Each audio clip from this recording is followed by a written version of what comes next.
আদরে চাদরে মেঘ ঢোকে ঘরে তস্য বৃষ্টি একটা।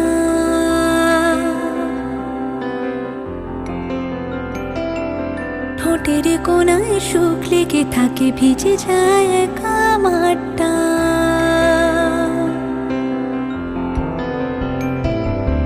আদরে চাদর আমরা ইভেন প্রতিটা ক্লাস অ্যাটেন্ড করতে পেরেছি আমাদের স্যারদের থেকে, এবং আমরা হচ্ছে এক্সামও মোবাইল ফোনের মাধ্যমে দিয়েছি। তারপরে হচ্ছে তোমরা এমার্জেন্সি যে কোনো ধরনের পারপাস, যেমন ধরো তোমরা হয়তো বাইরে বেরিয়েছো, হয়তো মানি ব্যাগ নিয়ে যেতে ভুলে গেছো, বা তোমরা হচ্ছে কোনো রকম টিকিট কাটার দরকার রয়েছে, তো সেই সব জিনিসগুলো আমরা এখন মোবাইল ফোনের মাধ্যমে অ্যাক্সেস করতে পারছি। তারপর হচ্ছে যে তোমরা ধরো কোথাও বেরিয়েছো কিন্তু তোমরা বাড়িতে জানাতে ভুলে গেছো, এবার হঠাৎ করে তোমাদের দরকার পড়লো বাড়িতে জানাতে, বা কোনো বিপদে পড়ে গেছো তোমরা ইমিডিয়েট আপডেটের জন্য আমরা স্কুল প্রজেক্টগুলো সাবমিট করতে পারছি। ফলে আমরা আরও অনেক টেকনোলজির দিকে এগিয়ে যাচ্ছি। তো এরপরে আমরা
আদরে চাদরে মেঘ ঢোকে ঘরে তস্য বৃষ্টি একটা।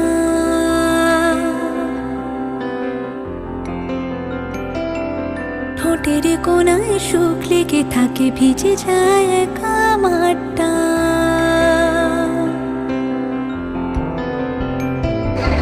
আদরে চাদরে মেঘ ঢোকে ঘরে তস্য বৃষ্টি একটা। ঘরে তস্য থাকে ভিজে যায় একা মাঠ। ঠোঁটের কোনায় সুখ লেগে থাকে ভিজে যায় একা মাঠটা।